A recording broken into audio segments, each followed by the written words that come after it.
Well, hello, friends. This is Casey Gwinn, the president of the National Family Justice Center Alliance. We're happy to welcome you to our monthly webinar hosted by the Alliance. And this is a very special month for us, as you'll see shortly, with a team of survivors joining us for this monthly webinar. You'll see on the screen the instructions for the webinar this month. They include the instructions about logging in. For those of you that are only logged in by audio, you may need to log in on the internet if you want to see the slides that will be presented during this presentation. We'll also be taking questions throughout the presentation, though all of the presenters will be here. All of the participants will be muted, so you'll need to type your questions in order for us to be able to get those questions. And then our Director of Technical Assistance, Melissa Mack, and Assistant Director Mary Mosini will be providing those questions to us. We're going to be answering the questions at the end of the presentation. So we'll be going for about an hour, and then we'll read the questions that you've provided to us, and our participants will be able to go ahead and answer those questions. So feel free to send them at any time during the presentation, and then we'll have them available. As I mentioned, I'm Casey Gwinn, the president of the National Family Justice Center Alliance. On behalf of our CEO, Gail Strack, and our whole team here, we appreciate you joining us today for this webinar.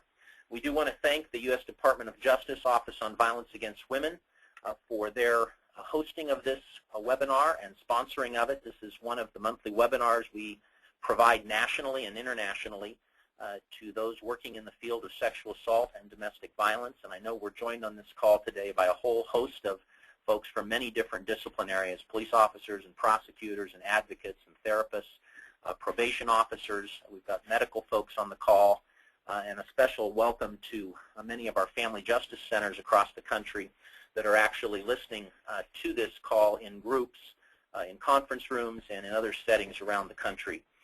You'll see on the screen just a reminder about our upcoming conference. As most of you know, we host a national and international conference every year to really focus on collaborative service delivery and coordinated community response, and learn about various models of service delivery in a multi-agency model that are going on not just in the United States but around the world. That conference is actually going to be held in New Orleans this next April. The official dates of the conference are April 17th to 19th. And registration is now open. You can go to familyjusticecenter.org or familyjusticecenter.com.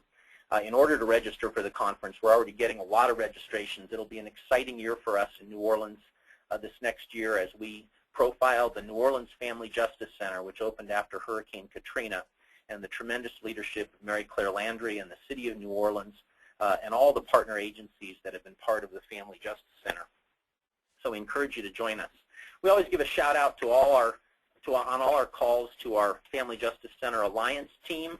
Our technical assistance team is listed on the screen, an amazing group of folks that provide support for the work we do with communities all over America, helping to plan and develop family justice centers and family safety centers and advocacy centers and other types of multi-agency models to serve victims of domestic violence and sexual assault and their kids. We also give a shout out to our direct service team. Those are the folks that actually work with the Alliance but spend their days at the San Diego Family Justice Center doing direct services with victims and their children that come into the San Diego Family Justice Center. So we appreciate all of their work. Just a reminder that all our webinars are recorded and they're available for free in our resource library at familyjusticecenter.org. You have to become a member of the Alliance, which is also free, in order to access the webinars, and this webinar too will be recorded and available for download. Because we're broadcasting out of California, we are a MCLE provider. For those of you that are lawyers, we provide MCLE credits for attorneys in California, but we also have all the information available for those of you from other places around the country, so that you can get MCLE, and the information is available for those of you that want to submit for CLE credits or other CEUs. Those are available, and all the information is available through the National Family Justice Center Alliance. Today we're very honored to have Dr. Diane Lass and a team of survivors from the Voices Committee at the San Diego Family Justice Center, an amazing group of women and a man that are joining us who are survivors of violence and abuse and have become part of the Voices Committee that I'll let Dr. Lass talk about in a minute. Though I do want to give a special greeting to members of Voices Committees and Family Justice Centers all over the country that are also joining us on this call. We have chapters in a host of communities around the United States today, and I know many of you are on this call, so we appreciate you joining us today. Dr. Diane Lass is the president of Hope and Strength Psychological Services. I love both those words, hope and strength. Dr. Lass is a clinical psychologist and has been working with the San Diego Family Justice Center since it opened in 2002. Has a great background both with her master's and her doctorate degree, was a graduate of Point Loma University. And I will just say she's been an amazing trainer for us. If you go into our resource library, you'll find a variety of webinars from Diane where she's trained on the danger assessment process of Dr. Jackie Campbell, where she's provided information to us about working with survivors, interviewing survivors, providing mental health services to survivors, and she's just been a real foundation, if you will, of the San Diego Family Justice Center. And her love and care for victims and their kids has really transformed the spirit of the San Diego Family Justice Center into something that's much more than just a service delivery model. It's a place of love and care because of Diane's passion for this work. So I want to welcome Diane today, and she will introduce all of our guests that are joining us on this, and we'll be turning it over to Dr. Lass to talk about Domestic Violence 101, survivors' perspectives, and to really talk about the dynamics of power and control and the power and control wheel that we'll be profiling today that Ellen Pence and the whole team at Praxis International helped develop many years ago, that many of us now are using to interview survivors and to work with survivors all over the United States. So please welcome Dr. Diane Lass. Thank you, Casey. I have to say that I feel that I have the best job I think there is in the world. A lot of people that come into the Family Justice Center, a lot of the community partners only have the opportunity to work with the clients on a limited basis, but I see them on an ongoing basis, and I can see the growth and the development with them, which is very inspiring to me, and so I feel fortunate. And we're fortunate to have ones that have gone through the whole process. I do remember probably all of my clients when they come in the very first time.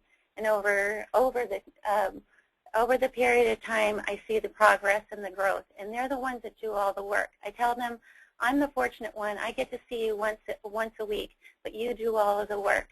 So first of all, I'll introduce the panel members that are here with us today. We have, I'm just going to tell you their first names, which is Rena, Kevin, which we're very fortunate to have a male here, Jan, Vanette, and Denica. Okay, and so what is Voices? Voices are survivors of domestic violence and or sexual assault, and they're committed to giving back to the community to educate them about domestic violence and how they can help others.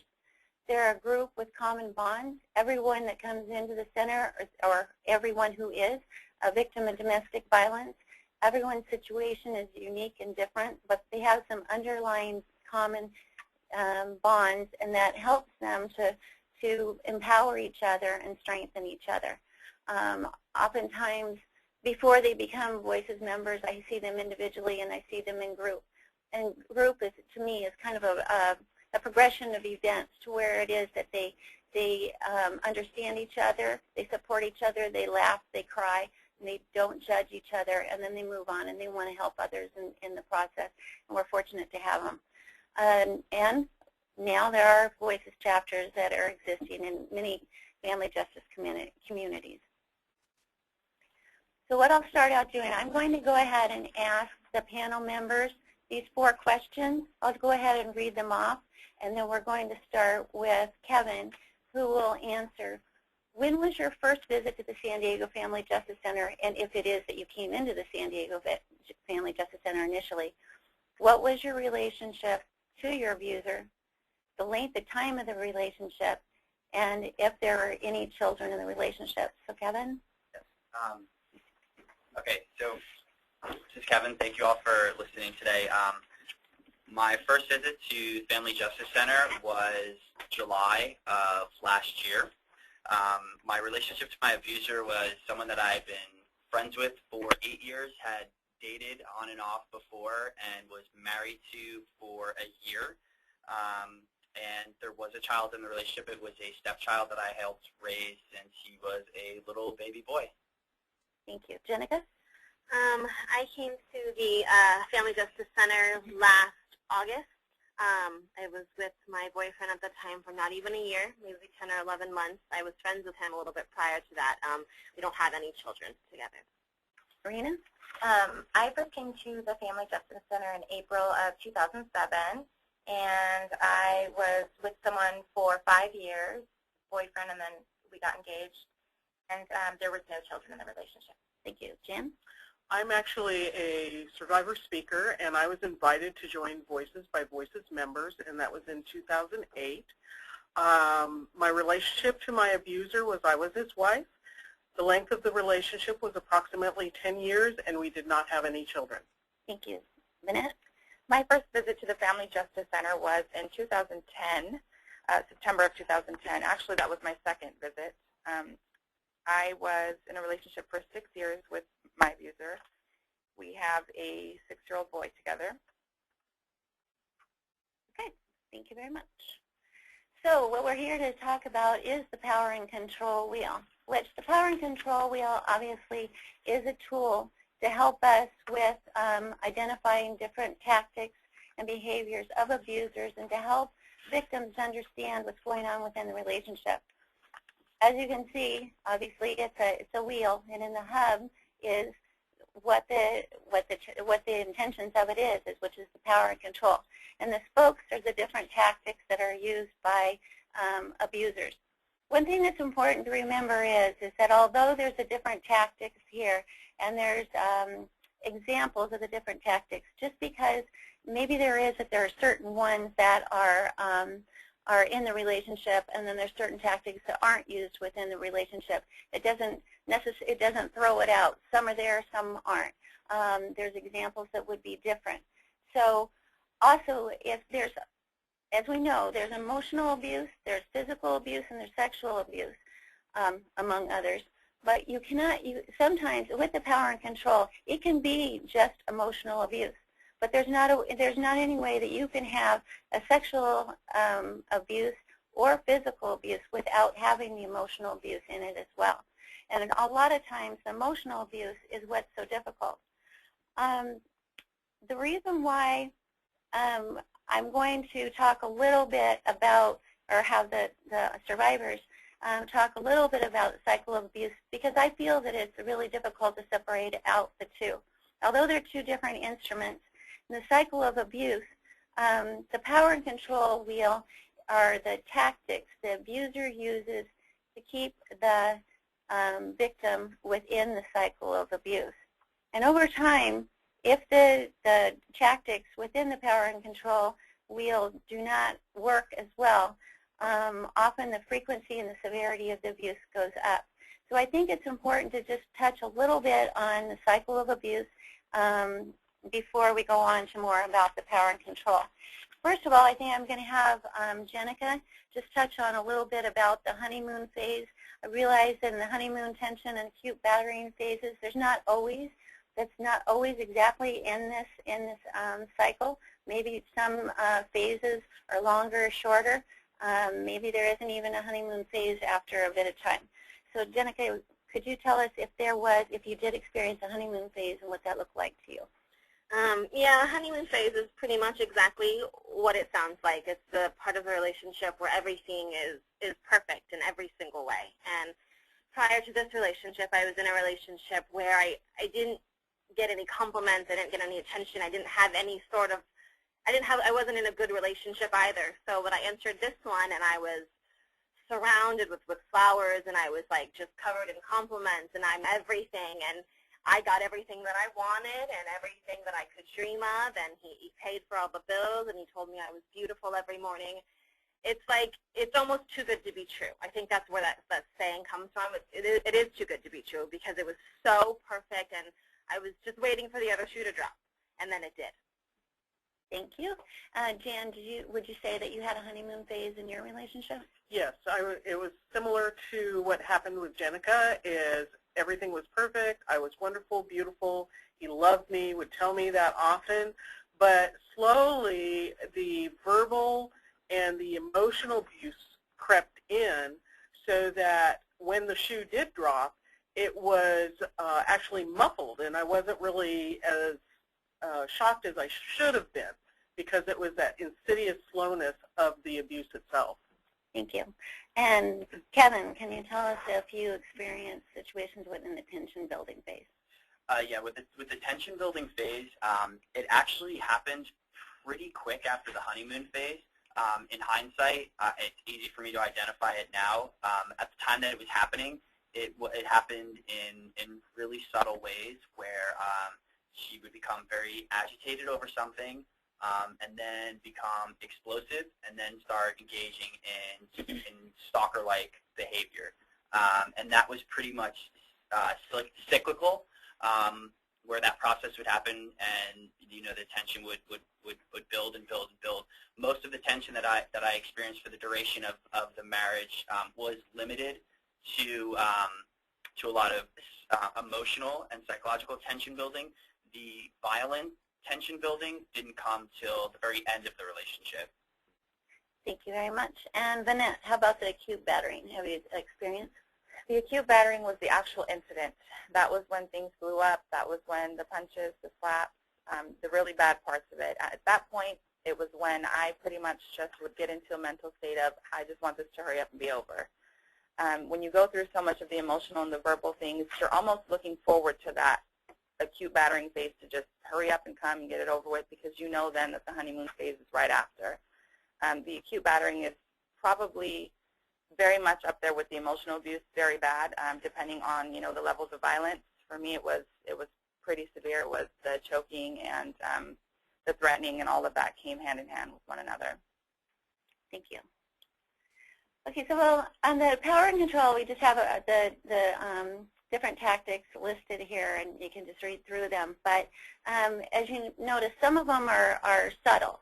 Some of them might be that, like as far as isolation, maybe it is that the abuser will mention things such as, I don't really want you to go, or maybe you could stay home with me tonight instead of going out with your friends. And so some of those things are subtle.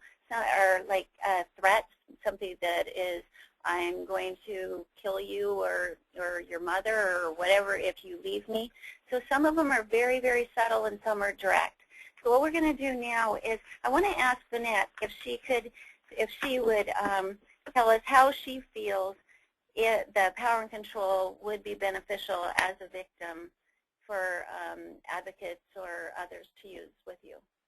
I think it's really important to have a visual of what these things are. When you're actually faced with the power and control wheel and you could see the words that are in there and you could see that it's all a part of the cycle, it becomes a lot more realistic. You realize what you're a part of, you realize the cycle that you're in, and how, it helps to educate you on how to find ways to get out. For me, it just made it more real. There's a lot of these things that felt very normal in my day-to-day living with this person for 6 years. Probably half of what is on the power and control wheel felt very normal, and it was so subtle that I would not really have known that it was complete abuse. Thank you. Now I'm going to ask Jenica if she would give us an example of intimidation in her relationship. I think when it comes to the intimidation, I think he just pretty much tries to minimize you as much as possible. He wants to make you feel like you are nothing and you are nothing without him. And he tries to scare you into staying. I know that sounds stupid, because why would you want to scare someone? Like, if you would scare someone, most people would leave. But it actually does the opposite when you're in love with someone. When they try to scare you, it makes you want to stay with them even longer. So you would get, a lot of the comments like, no one is going to love you. This is what people are going to think of you. No one's going to be there for you. And he just tries to make it so that that's the only place you can go. It ties into the isolation. He makes you so scared that that's all you have. Thank you. And Vanette? Intimidation? The intimidation was huge. I would get a lot of looks, a lot of gestures. We could be out in public, and I just knew by the look on his face that when we got in the car or got home, it was going to be really bad. It was the silent intimidation for him. He didn't have to say anything. It was just the faces that he would make, the no soul in his eyes look that I would see, and I just knew from that point. Thank you. Marina? I definitely experienced the intimidation. I found out midway, half point, towards the end, almost end of the relationship, that the person that was hurting me had a criminal record and that he was charged with a felony for manslaughter. So that was intimidation enough for me to be scared of him. Some of the things that he would do, he was really into alcohol as well, and so he would hit walls, he would drink excessively, and there was abuse to my pets, and those things just kept me, scared and kept me, worried in the relationship. Thank you. And as I mentioned before, emotional abuse, I think that's one of the most difficult aspects of the relationship to move through. You might have a black eye or something, you look in the mirror, and those scars or those bruises go away, but it's the internal emotional abuse. So a lot of my work with the clients is trying to work with the logical aspect of the relationship and the emotional. So Kevin, can you mention, did you experience emotional abuse in your relationship? Yeah, the emotional abuse is something that I'm still working out and probably will be working out for a long time. Most of the emotional abuse was sustained around kind of demoralizing me as a man, but at the same time trying to, she was very strategic in trying to say, act as if I had the right to live a free life and make healthy decisions for myself as a male and have my own social group, but then completely try to threaten and intimidate me for trying to go out and do something simple as like go see a band. So it was this weird cognitive dissonance that I would get from her. It's like, go be independent, and then abuse me for saying that I'm like abandoning her, abandoning Brady for like going out and just doing the natural things that humans do, which is go socialize and be with your friends. A lot of the other emotional abuse came around isolation, around the family. She was very divisive in how she portrayed things between my relationships between family members that I'm very close with. And by the time that I came out of that marriage, my friend said, wow, I haven't talked to you in 2 years. And my family said the same thing, like pretty much where have you been? So that emotional abuse was really ingrained, and she was very strategic on how to play on insecurities. Whether she was cognizant or not of what she was doing, I'm not sure, but she was very tactful, or very tactical in how to pick apart who I was as a person and then use that against me to make sure that I felt very dependent upon her and the relationship and Brady. Thank you, Kevin. Jenica?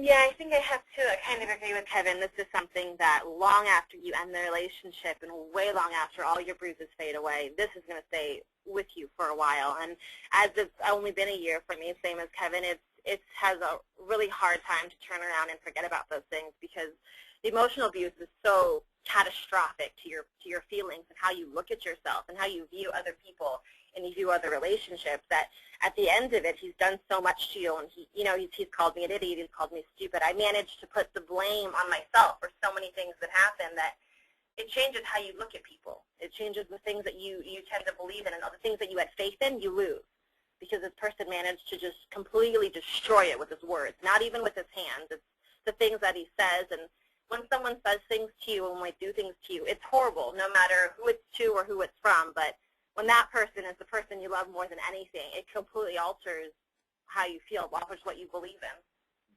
Thank you.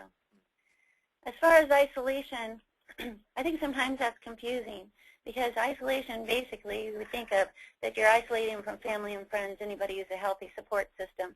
But there's also situations where they are isolated from others, but it's specific people.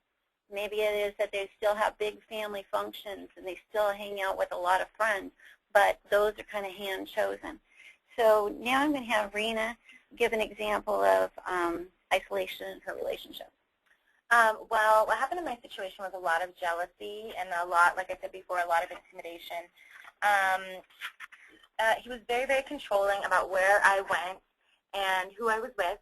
At one point, he even, went to my parents' house, which lived far away from San Diego, and, talked to them and said, I'm going to marry your daughter no matter what. I'm going to be with, with her, and kind of even talked to them about, I want her to be with me for the holidays. She doesn't really need to be with you. It was just a lot of just kind of keeping control over me and making sure that my friends, he knew, and most of them he didn't like for some reason or another, and kind of kept me in a loop of his own and kept his finger kind of on me. Even school, he was very much a part of my school when I was in junior college and helped me with my homework, but he also used that as a manipulation, kind of like, well, I'm going to help you with school and you're never going to get ahead because I'm the one helping you. Thank you. Jan? I would like to mention that isolation also includes being taken out of your environment. I was actually moved from the city out into a rural area where there was very limited resources, and I was on bare land a half a mile away from other people, so the violence could occur without anybody's awareness in the general vicinity, plus being isolated by no car and everything. I couldn't get in, couldn't get a job. So the isolation extends from family and friends to even being moved out of your comfort zone. Thank you. Then minimizing, denying, and blaming. In abusive relationship, abusers tend to externalize their behaviors. Everything is everyone else's fault. If you hadn't have done this, I wouldn't have done that. If this hadn't happened, I wouldn't have done that. And in order for the relationship to work, the one that is being abused tends to internalize a little bit more than maybe we should, taking more credit for his or her behaviors more than we should. But someone has to take responsibility. So as far as minimizing, denying, and blaming, Kevin, can you think of any situations in your relationship? Infinite number of situations, but it pretty much was exactly that pattern. Something would occur, it would be minimized as if it really wasn't that significant, and it could be something like she ripped apart all the Christmas presents and kicked over the Christmas tree and then refused to come to Christmas dinner the first time my family was coming out to meet her. That got minimized, then she denied the severity of it, and then blamed it back on, me. At the time, it was really hard for me to understand what was occurring. So I would often say, well, something's wrong, something's not right.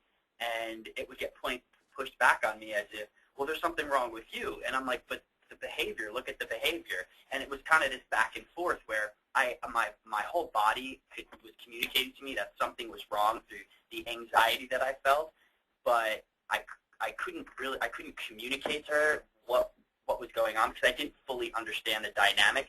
But that pattern of constantly making something that was a very severe issue really small, or denying that it ever occurred, and then pushing that blame onto, not even just pushing it back onto me, but pushing it back onto other life experiences or other people. And that pattern even emerged in how she would look at like her job experience or her relationship with girlfriends. It was a pretty pervasive pattern for all of her relationships with everybody anytime a confrontation arose.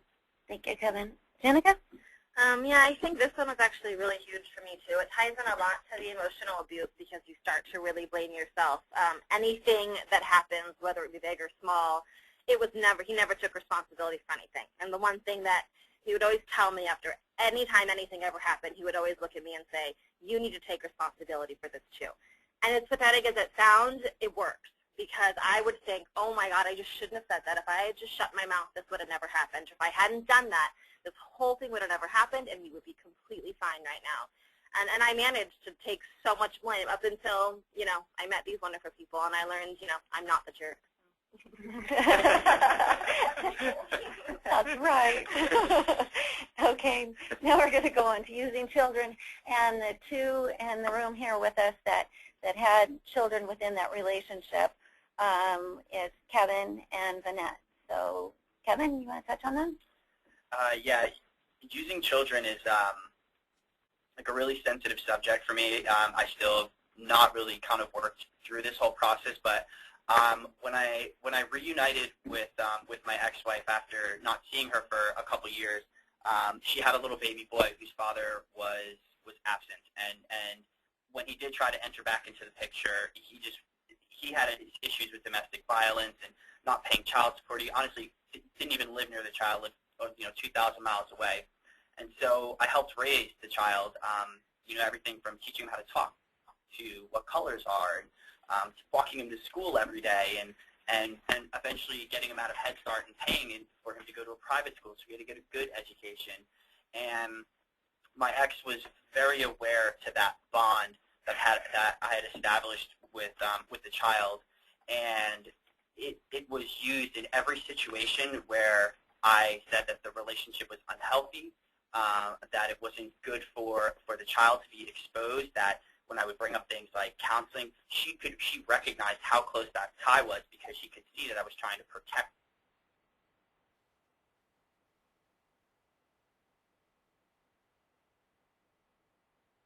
Agree to it, of course. Used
So they're very aware to the relationship with the child and how to use that to keep you stuck in the relationship.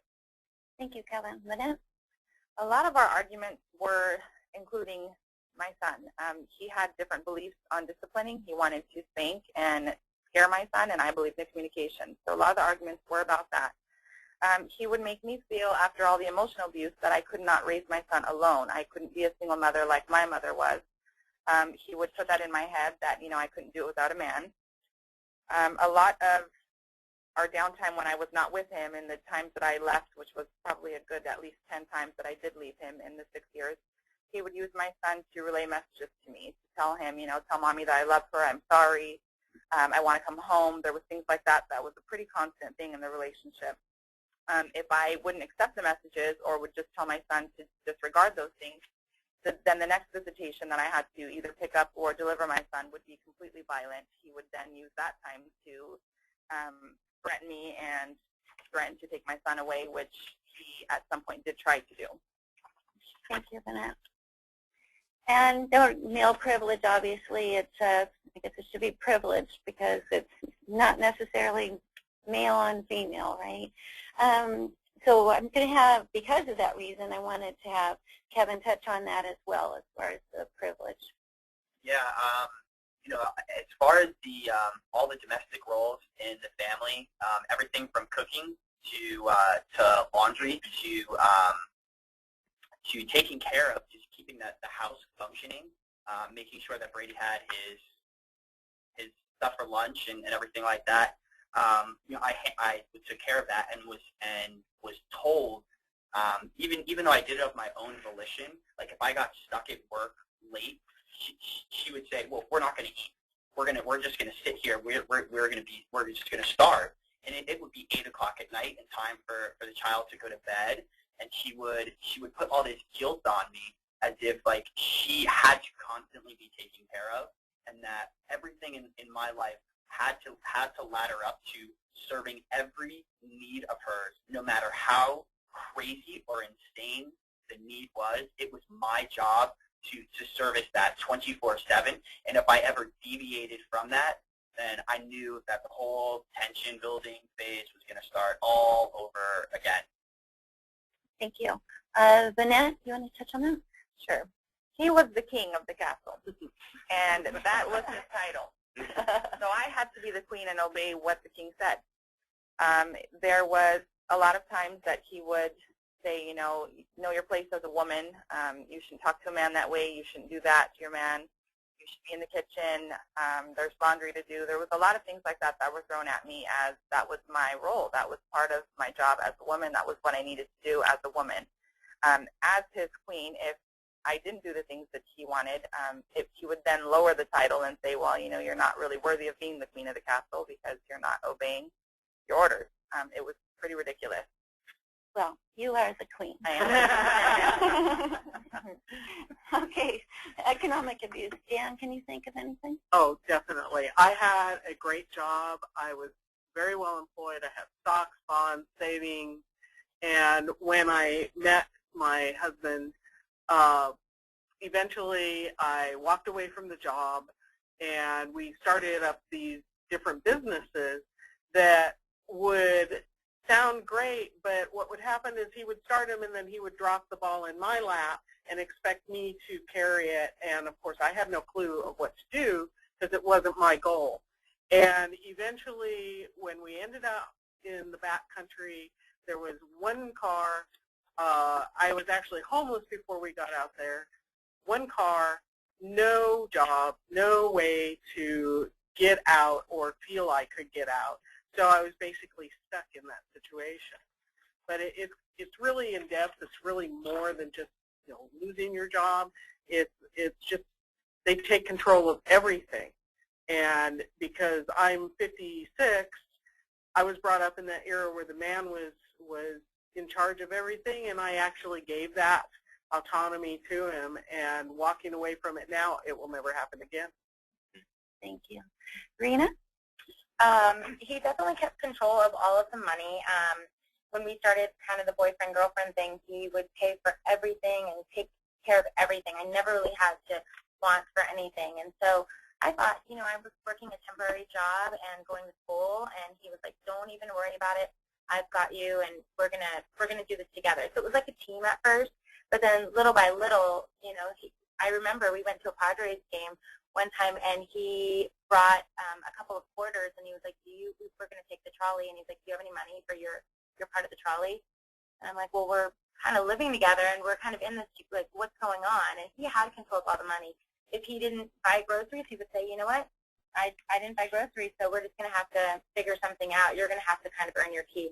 And I was making a minimal amount of money and paying my share of the rent, but it was definitely this thing where I knew if I didn't kind of keep up and do what he needed me to do or be that, submissive person that he wanted me to be, it could all be taken away from me very quickly. Thank you. Okay, Vanette, can you touch on coercion and threats? Sure. The threats were very big in our relationship. He would threaten to go over to my grandma's and tell them what was going on and put the blame on me. Even knowing his past, he would threaten to do certain things. The times that I left, that was always when he wanted to kill himself. He couldn't survive without me. He needed me, and it was really just because he needed the punching bag at home. The first restraining order that I filed was in 2009, and about 2 months later, after having a couple conversations with him, he walked me into that courthouse, and I dropped the restraining order. A lot of our arguments were because he was addicted to drugs and wanted to keep those things in my home. At some point, I did find that in my home. A very big blowout was when he tried to bring an illegal gun and store it in my house. And so there was a lot of threats that came with all of that. Thank you. So I think one of the biggest questions I get from clients is they ask me is like, why am I still in love with this person? How can someone treat me the way they do and I still care about them? Or how is it that someone who says they love me treats me that way? Well, we did a panel not too long ago, Voices members and myself at UCSD. Afterwards, we opened it up to questions, and one of the biggest questions, and they might have come up wrapped up in different ways, but the biggest one was what was it that somebody could have said to you that would have made you walk away sooner? And I noticed the panel members and how it was that they struggled with that answer. But I think if we think about it from our own perspective, we may not have been in a domestic violence relationship, but everybody has suffered some kind of trauma. And it's all a process, and everybody has to do it on their own time. So I think the biggest thing is for someone to be there for them, to be non-judgmental, and to be supportive. I had a client yesterday who is recently out of the marriage, and she said to me, I wake up at 1 o'clock in the morning, and I think about what is it that I could have done different? How could I have changed the situation? And I told her, I said, there was so much that went on way before you came into the relationship. And I told her not too long ago my husband had a massive heart attack and died suddenly. And I told her I could wake up at 1 o'clock in the morning and think, what should I have done? Should I have held his hand? Should I have said a certain thing? Should I have made him eat more almonds? I don't know. But the reality is that it is what it is. There was something that happened way before me, which was genetics. There was something happens with an abuser that's way before the person that comes in to the abusive relationship. And there's a line that's in Eat, Pray, Love, and she talks about the worst kind of love is desperate love. And what we do is sometimes we take qualities of somebody that we like, and then we make up the rest, and then we're devastated when they can't live up to our expectations. So I think one thing that's really important is just to look at your own situations, look at your own traumas, and when you are getting out of a traumatic experience, there's no perfect way of doing it, but all we know is we need support and for others to be there for us. And the other thing is it's like a relationship with two different people in the same body. And will it go away or should it go away? So moving on is a process. So what I want to do now is ask the panel members to each answer these 4 questions in a nutshell about what worked, who helped, what did you need more of, and how do we help others? So we'll start with Kevin, and what would you say, Kevin, helped you? The first thing that helped was that I had a much older, wiser friend who saw me the day after the most violent attack, and I was completely confused, and I didn't want to do anything about it.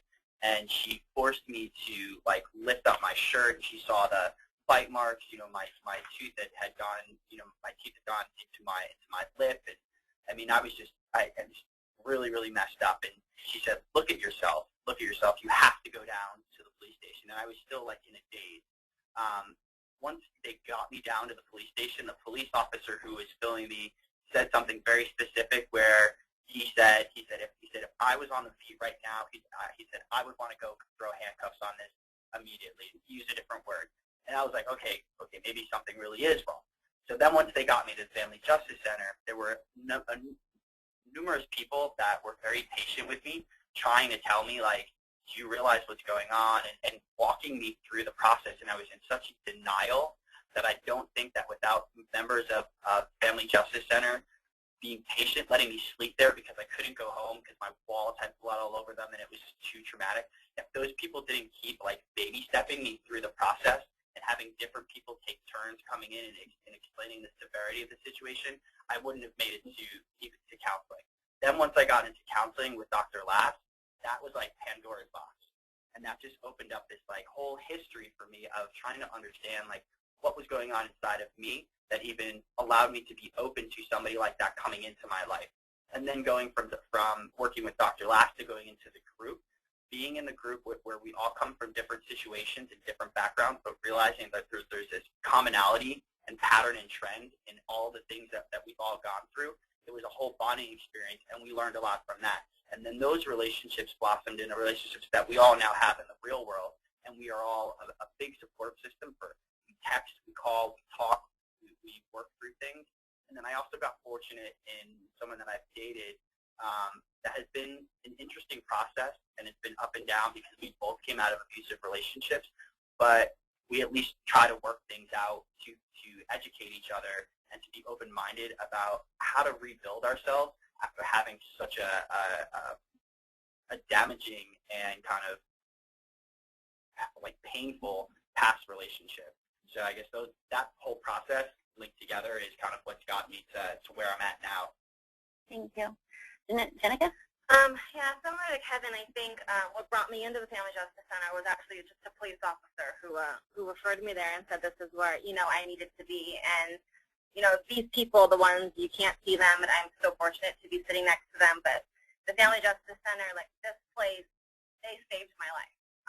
And this wonderful woman you hear talking that you can't see, she probably single-handedly saved me because I wasn't able to even comprehend what happened, and she fixed me. She taught me things. It wasn't like she said, oh, you're fine, you're done with him. She taught me. She gave me the power and control wheel. She gave me slides, she gave me books, she gave me everything that I needed to understand what had happened and to realize that it wasn't me. And seeing her every week and her bringing me into the group and meeting the rest of the people, like, they made me back to normal. I used to sit in her office and I would cry and I'd say, I think you're holding me together. I think this group is holding me together, and you probably don't realize it, but if you walked out on me, I would fall apart all over again.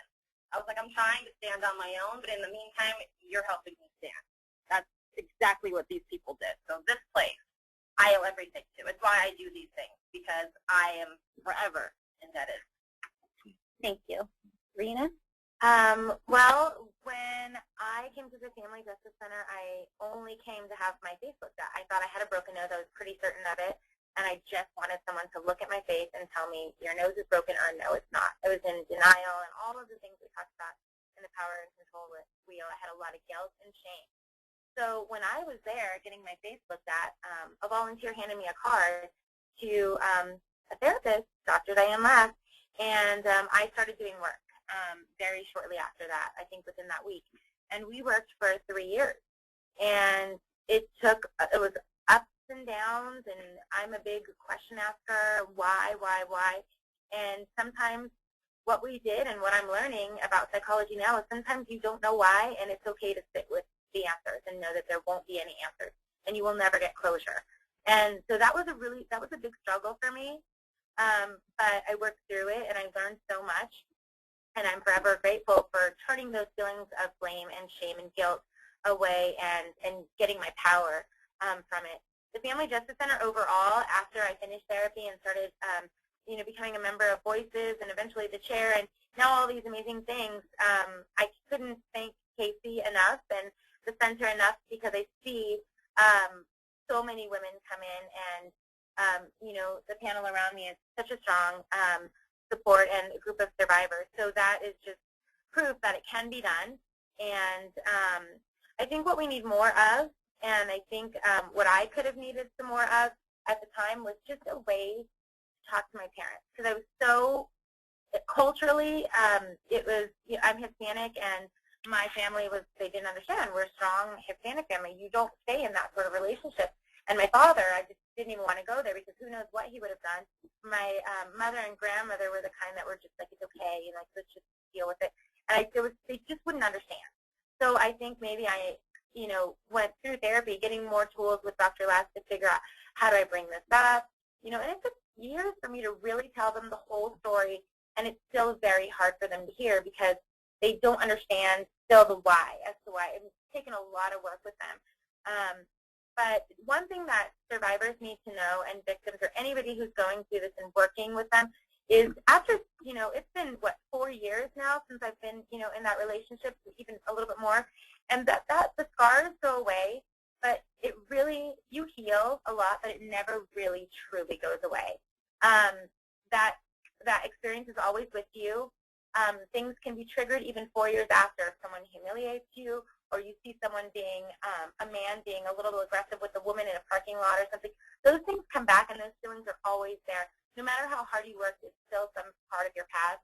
And, I'm very passionate about it, so I'm super big on the outreach and stuff, but I think that's something to be aware of, is that it'll never go away, it'll just get better and easier. And I think one thing that we can do to help others, a couple of things, is just outreach, and we do a lot of that. Dr. Lass was really good with the resources and providing visual, the power and control of books, all of those things we talked about, and education for women, for families.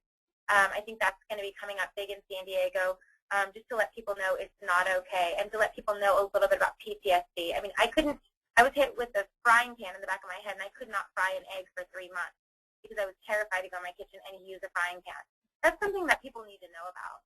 People need to really be cognizant of a frying pan can scare you.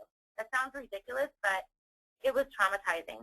So I think education and just letting women and men know that you don't deserve this behavior. And when you're working with a survivor of abuse, to really realize that you're going to be working with someone that's going to be extra sensitive and maybe have their defenses up in their walls, and to just kind of be gentle with them, and to be careful with your body language, because we can pick up on a lot of things because we've had to live that. Thank you. I think that one thing you triggered there is I do give out the 28 signs of abuse, and when people start dating new people, they take their 28 signs of abuse, and those aren't just signs, they're neon signs. Yeah. I'm going to find them. Yeah. I'm a little bit different from the members here that have been through the Family Justice Center. My abuse pattern went from 1989 to 1999 and in the rural backcountry. I had absolutely no idea that this place existed or that there were places that I could go to for help. So I got no help, or I received no help, pardon me, like I went to college. But what was a blessing for me is a few years after my abuser actually died, he was killed by a drunk driver. The abuse did not end because I was so well trained. I actually continued the blame and situations from that point. But my blessing was as I walked into Alcoholics Anonymous, and that gave me the toolbox and the tools to put in it to live life on life's terms. And then I began to seek out more healing modalities, healing touch, anything that could give me answers to what I had gone through and why I had gone through it. And then when I was invited to join Voices in the Family Justice Center, it was like a clarion call that I could do something to help others. So I write articles for the backcountry. I do whatever I can when it comes to webinars and helping out the Family Justice Center because it is an incredible place to be, and the people I have met are incredible people. What do we need? What did I need more of?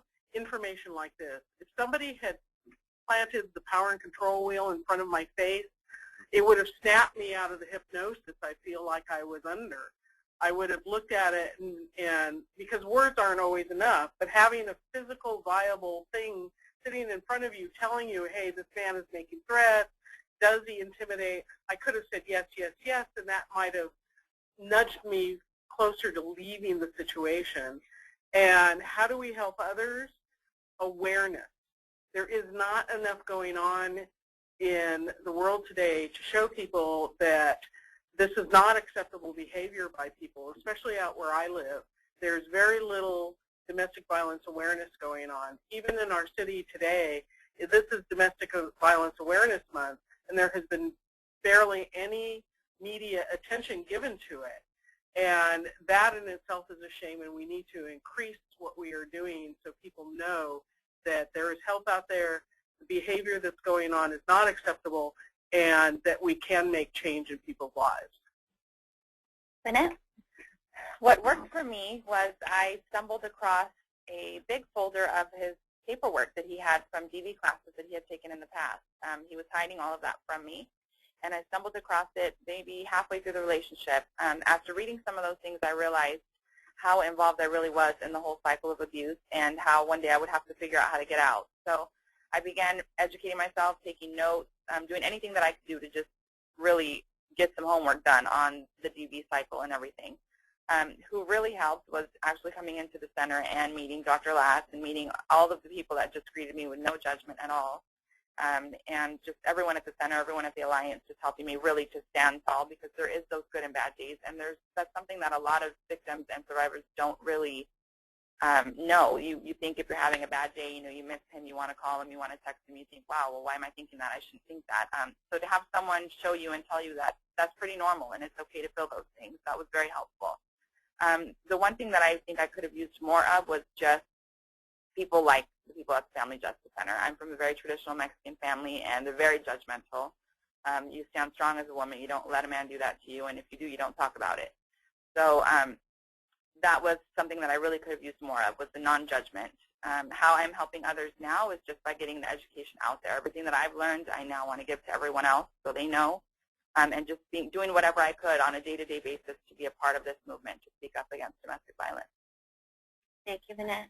And Kevin, you had one more thing to add? I just want to add, like, from a male's perspective, coming into the Family Justice Center, there was a lot of one-on-one communication with me to help me, like, break down even my own sexism towards myself for what I went through.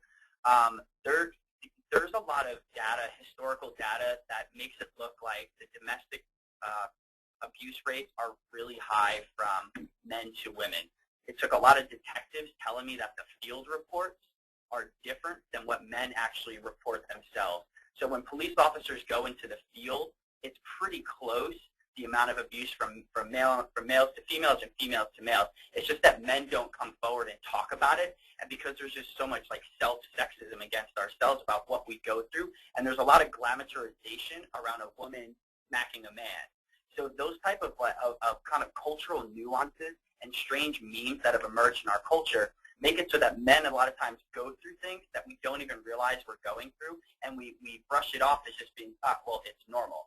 So there's a lot of information and new data and new studies that need to take place to try to level the playing field so that people realize that domestic violence is not just about men abusing women, or it's about violence in general in a domestic setting, regardless of the sex.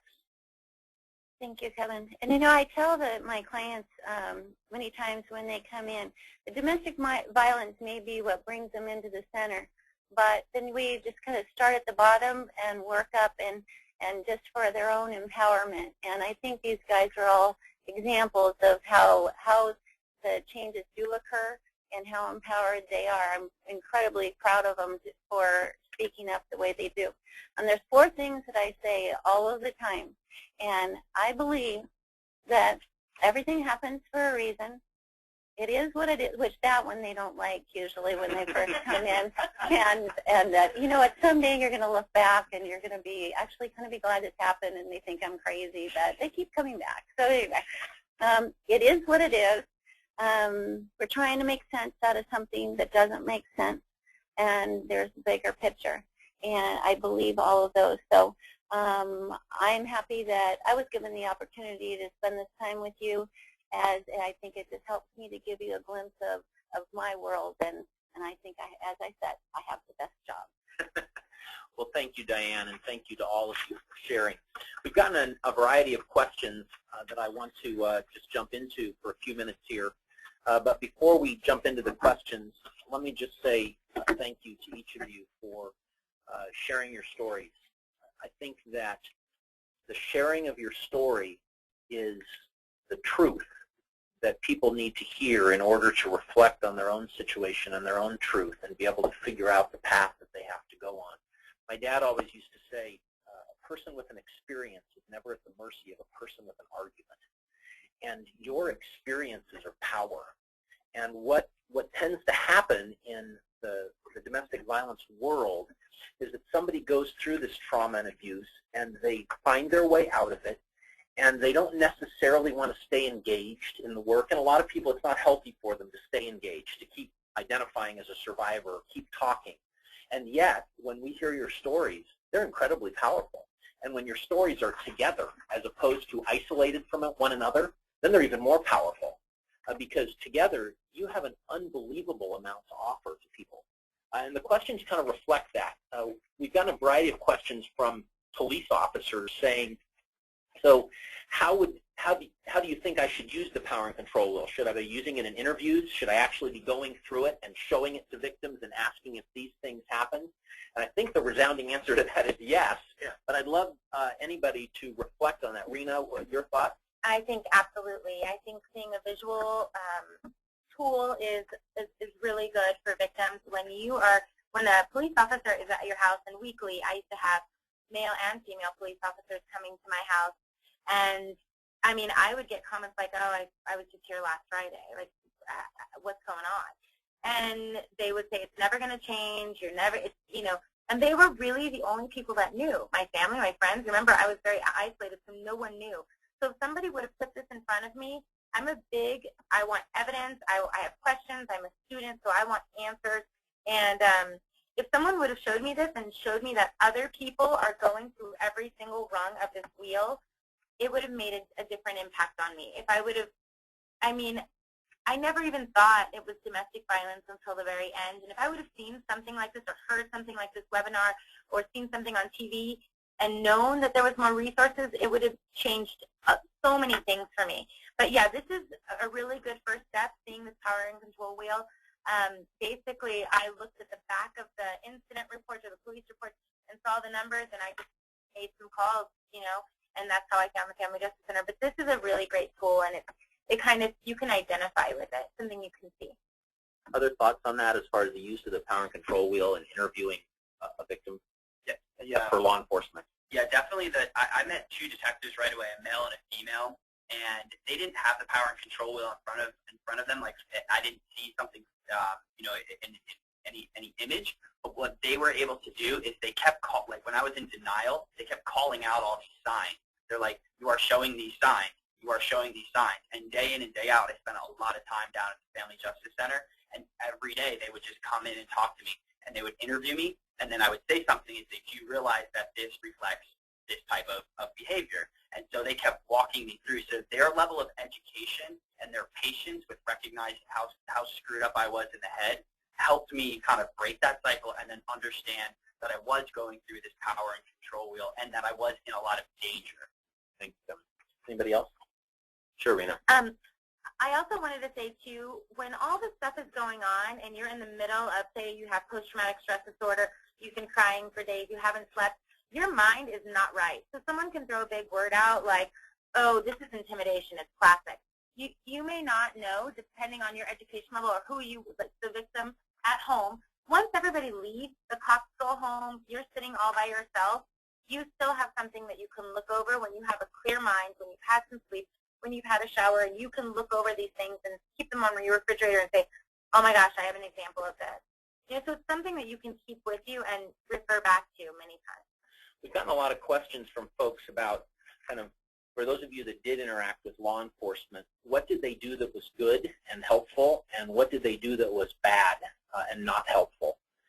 Anybody, Jenica? I don't think they did anything bad. They led me to this place, and it obviously saved me. So I don't think they've done anything bad. The first thing that I remember, though, is one of the times that I called 911, I had a female officer come, and I was wearing a tank top, so my bruises were very visible. They had only happened a few days before that.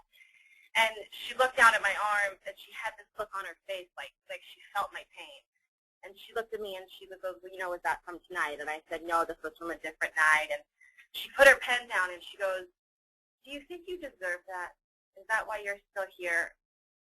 And I put my sweater on, and I said, "It was just a bad fight." And I just remember her face, and it just made me realize that I was in way over my head. If someone would look at me and ask me, I mean, she didn't even bother saying, like, "That's wrong." She didn't mention anything about a wheel. She didn't even mention the word abuse. She just asked me if I thought I deserved that, and she felt my pain for me. And it really, it did really help me realize that I was in over my head. Others, Jen? Well, I'm a little different because I didn't have very much experience with law enforcement. I live in a very small community, and a lot of people knew I was going through something. And there were several times even the local sheriff saw me with visible bruises and never said anything.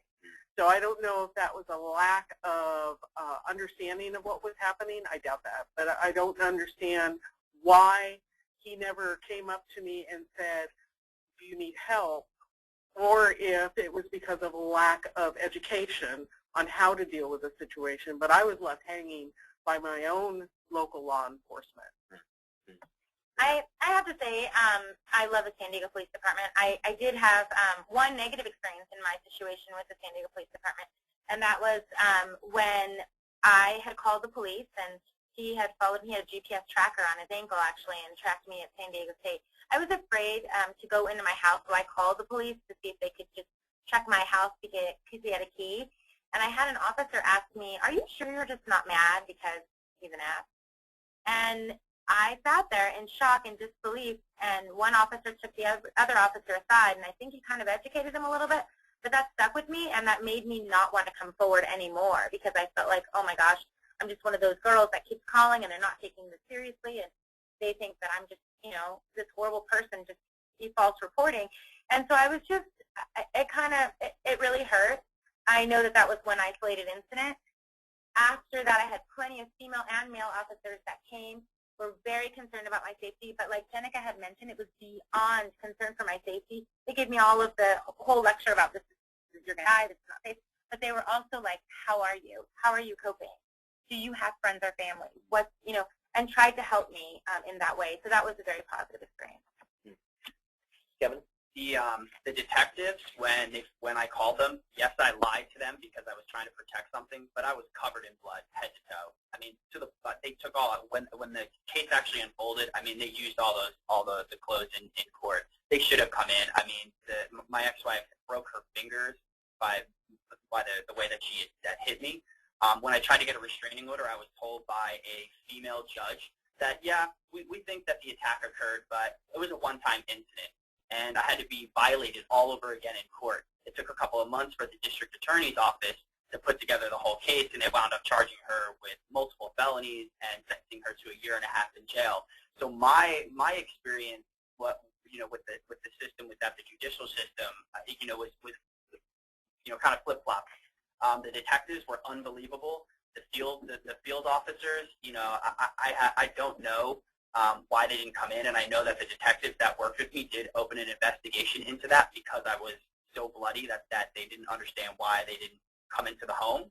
But I do think that as far as what the judicial system and the police officers can do better is understand how ingrained for males that like the sexism is for all of us. And I still, to this day, judge myself through that kind of guise of male sexism. And it's hard to break because of the way that we're all just cultured. Well, thanks, Kevin, for sharing that. And I will tell you, as after 20 years as a prosecutor, it's very difficult for me to come to grips with male victimization because a lot of very experienced batterers always say self-defense. They always say, she did this to me, when they're actually the dominant aggressor. And it's hard for law enforcement to sort that out. Particularly, I know in our strangulation cases, we see when a man has strangled a woman, all the injuries are on him.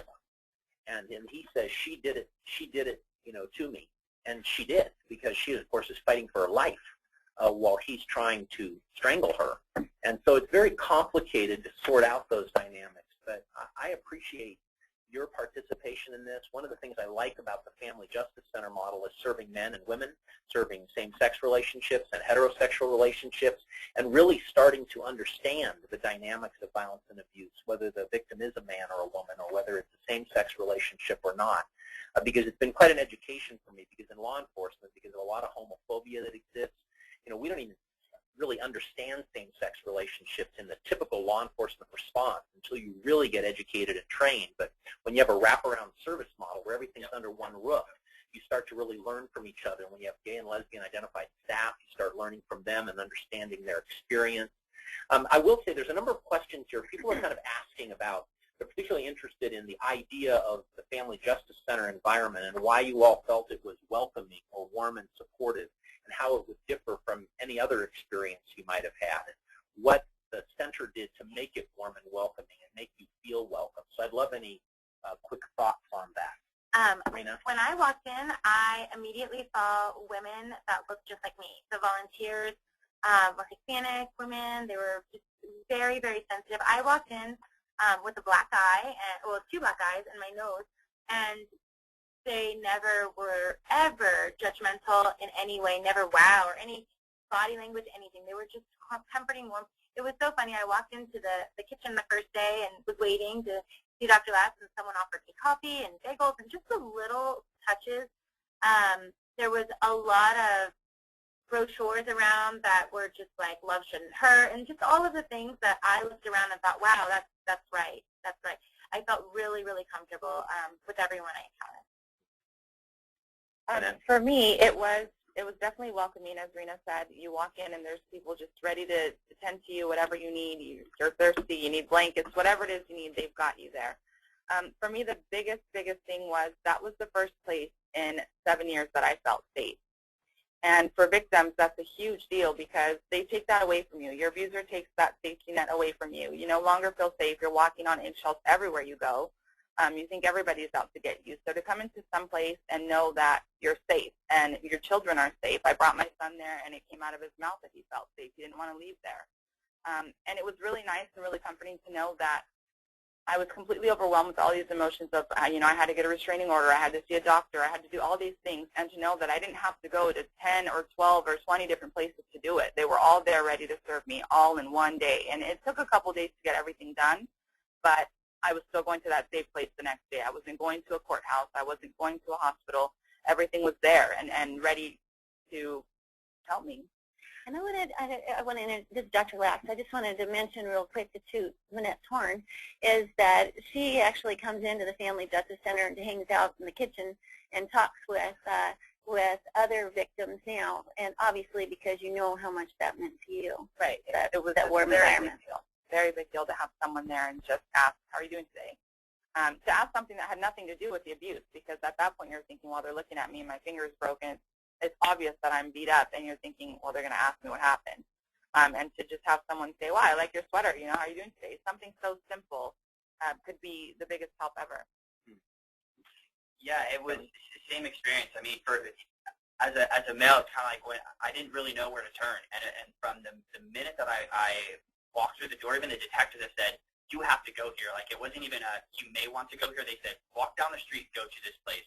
As soon as I walked in, everybody that I had an interaction with was kind and gentle and patient, right down to the forensic team that also spent time educating me. They would show me the photographs and say, look at the position that you were in. And this goes to kind of the point you were talking about how do you determine, like, when people are lying or not lying about certain things. That they kept trying to educate me, even through photographs, to show what I was going through and to keep trying to get through to me that I was in an unsafe situation and to not return back into that same environment. And everybody was really patient.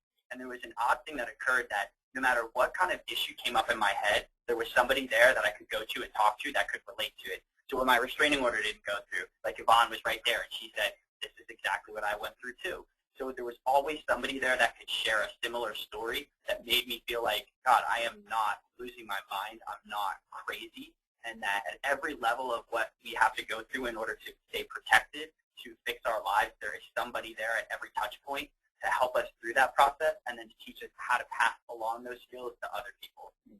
There's some interesting questions that have come in around this issue of accountability for abusers. And, most of you know that, those of us in the criminal justice system, we chronically see victims call the police and then say, I don't want to press charges, I don't want to prosecute. One of our big issues around the country over the years has been trying to basically eliminate those questions and not ask victims if they want to prosecute or press charges, but say this is a crime against the state, we're going to take responsibility for this. You have a lot of choices to make, but whether or not someone gets prosecuted for a crime isn't up to you. But a number of people have asked about your view of offender accountability. Did you want the offender to be held accountable? Did you ever say, I didn't want to press charges, or I don't really want to prosecute? I know Kevin made reference to that. He didn't really want to tell the police anything that his partner had done. But can you talk a little bit about that, and did it change at different points in time? Jenica? Yeah, I think I remember in the beginning, one of the first phone calls I had with the detective here at the Family Justice Center, he asked me, flat out, do you want to press charges? And in my head, I was thinking no, but I was like, I can't say that. I would sound stupid. So I remember making something up and saying I would just like him to get help because he was on drugs. And so that was my way of saying I don't want to, but it's kind of like putting the ball out of my court. You didn't want to be responsible. I didn't want to be responsible. I didn't want to be like, oh, well, I'm pressing charges, so this is why we're going to court. So I just said, well, I just want him to get help. And he asked me, are you going to stay with him? And in my head, again, I was thinking, yes, I'm planning on it. So I just said yes, as long as he gets help. And I kind of just completely pushed it off. And I really didn't. And what changed my mind was my family. Because by the end, when I needed to move out, I needed to tell them what was going on. And my dad was like, I'm sorry, like, we're pressing charges. So they asked him again, like, you need to say yes. And then I realized that was the right thing to do. And now he's in prison, and I feel much safer than if he were roaming around San Diego. So I'm really happy with how that ended up. And Jenica was there at the sentencing and had a witness impact statement. So she made a huge, thank you. Yeah, that was very liberating. The accountability was a huge factor for me. The first time that I filed a restraining order in 2009, I went back on that decision because the pressure, the headaches, the paperwork, all of those things can be very overwhelming for someone that's still trying to understand what's going on and the emotions behind it. I was very thankful that the severity of the case in 2010 made the DAs get involved, and there was no choice. I could have said I don't want to do this anymore halfway through, and I, at some point, really felt that way because I felt sorry for him. I thought, oh my gosh, he's facing a really long time. My son will be big when he gets out. Those are all factors that I thought of, and although I still felt that, guilt and shame and just kind of wanted him to, like Jenica said, just get the help that he needed. The pressure of the courts and having to go to sentencing, all these things that I just thought, oh, I don't know if I really want to do this. So it was really nice to have someone step in and say, you don't have a choice. We're going to do it for you. The DA stepped right in. The severity of the case, I was strangled 3 times, came very close to death. My finger was broken in the midst of that. So they took over, and he was sentenced to 6 years with the second strike. And I'm very thankful that he was held accountable for that. Yeah, I also had the same experience. I flip-flopped back and forth through this whole process and recanted my statements. I was kind of a bad witness and dropped the restraining order the first time and kept seeing him after we even had a restraining order. It was good that the choice was taken out of my hands and that they went ahead and prosecuted. It was amazing that the person that was on my case, Teresa Santana, took my case and instead of a misdemeanor was able to charge him with a felony, his second felony, and the first one was for manslaughter. So I was obviously in a lot of danger. But making that choice when a victim is in this whole I love him, I don't love him, I don't know why I love him, and needing therapy and not understanding, taking that choice away from them and saying a crime has been committed, we are prosecuting. That made the difference for me between life and death.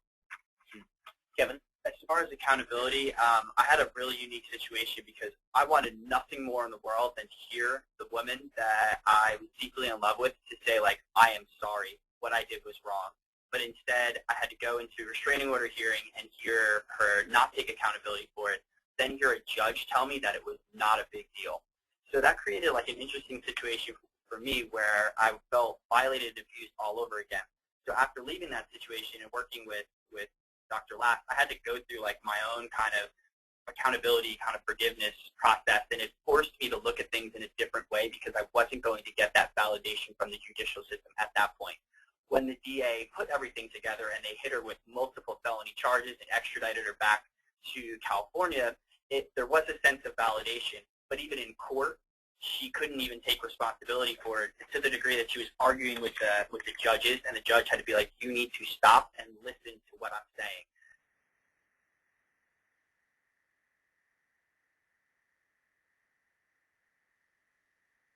And if their brains worked any other way, like they could take responsibility for something like that, they probably wouldn't behave that way in the first place because their biological makeup would be different. So a lot of times accountability, the best that we can hope for is that we have groups where we can all validate each other's experiences, that the judicial system and every part of the law enforcement that we work with validates and realizes how much it hurts us and how dangerous it was for us to go through what we went through and how much it damaged us, and to just give us validation through that. But most importantly, the group setting is where, like, I would say that I found the most validation and accountability for what I went through and what everybody else went through. Jim? Really briefly, I was in an altercation in public, and there was a witness to it, but when the sheriff showed up and started asking me, they pulled us apart and started asking me these questions, I was so fearful of what would happen if they took him away and then let him go. What the end result would be to me would be more violence, that I felt I had to say, I don't want to press charges. If that had been taken away from me and they had done it, perhaps he could have gotten help, and perhaps they would have guided me towards more help. So let me take a quick informal survey. If we eliminated that question completely, do you want to press charges against your partner for doing this to you? Would you think that's a good idea? We just eliminated that I think it is. Yeah. Is that unanimous? Yeah. Okay. You're someone that's like emotionally unstable. Give them that. And I just wanted to point out, too, for people listening all over in different parts, California is, I just realized that there are other states that they give you the choice. And a lot of people are getting off, they're not being prosecuted because the victim recants. And that's classic. So I want to, commend Casey for changing policies and laws and everything that we're doing here in San Diego, because it's really cutting edge. There's a couple more questions, and let me just ask you these. People have asked a number of questions around this issue of how you perceived yourself. Did you perceive yourself as a victim? Did you perceive yourself as a survivor?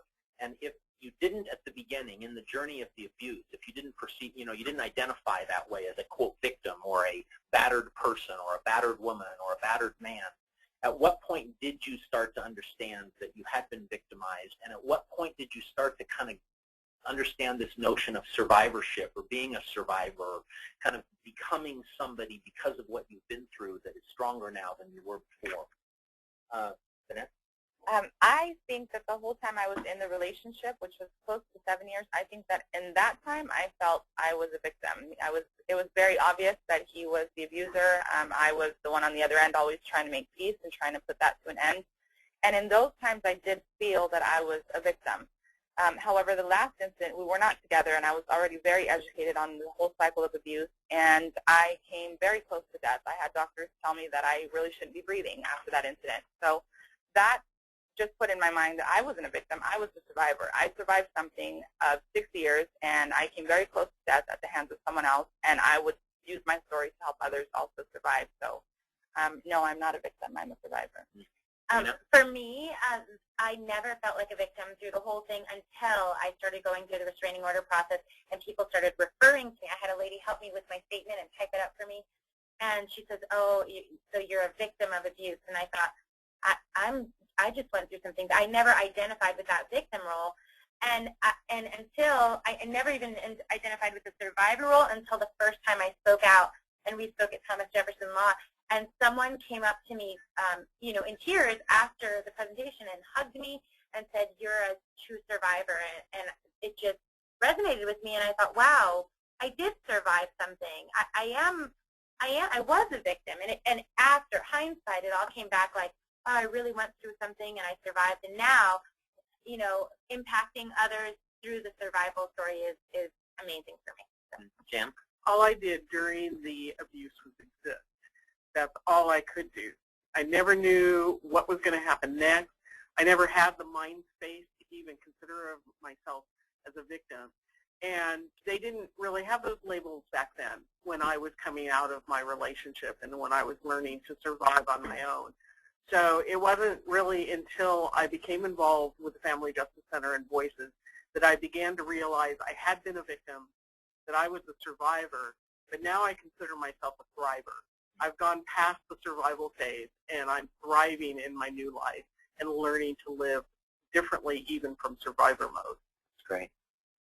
Jenica?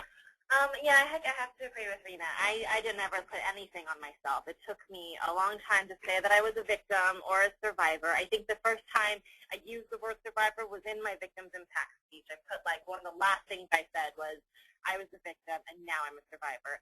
And I felt really cool saying that. I felt like really, I felt like, okay, I really did go through something, and I felt really proud of myself. But it took me probably a few months, and it wasn't until I came here. And like when I talked about earlier, how Dr. Lass teaches you about domestic violence, it wasn't until I knew what a victim was that I actually think that I was one. For me, it was a long process. It was an educational process, and it started with the detectives trying to explain to me what a victim was, and then Dr. Lass kind of saw how I was very academic and theoretical and analytical and everything. So she started showing me all this information to read and these cutting edge studies about males being abused. But again, it was when I gave my victim's impact speech and I had a victim's advocate that it started to really crystallize for me. The idea and concept of a survivor didn't even enter my head until I actually met Vanette in group and listened to her talk repeatedly, and that was where I was like, oh, okay, so this is now the next step of where we're going. So it was just people introducing these concepts and then hearing people who had gone through it and are at different stages. Enlightening and being able to connect on a very base level with each other to help each other understand what these terms actually mean and then how they actually manifest in our lives and how it actually changes our behavior. And I like what Jan said about being that we thrive now and that we've grown in ways that are just unbelievable for all of us. We've gotten a number of responses to our informal survey here about asking victims if they want to press charges. And the responses are interesting. The kind of questions are, so if you're not going to ask victims if they want to press charges, if this is going to be a crime against the state, you're going to see you've committed a crime and now you've got to be held accountable, and we want to support the person that was abused here, but we're not going to put them responsible for what happens to this person that's committed the crime. The kind of questions are, so how do you encourage them to participate? How do you encourage them to testify? How do you encourage them to engage if you're so reluctant to engage? And this is a big deal, to lay your life out in front of the criminal justice system when you don't perceive yourself in that way, and you certainly wouldn't choose that. I mean, if you had 5 things you could do on a weekend, you wouldn't say, I'd really like to be in the criminal justice system this weekend. How do you encourage people to engage? Well, for me, it was basically a scare tactic. I was, like I said, recanting, and I they went and took pictures at the DA's office on my face. And Teresa Santana, amazing, my hero, her and Dr. Lass saved my life together.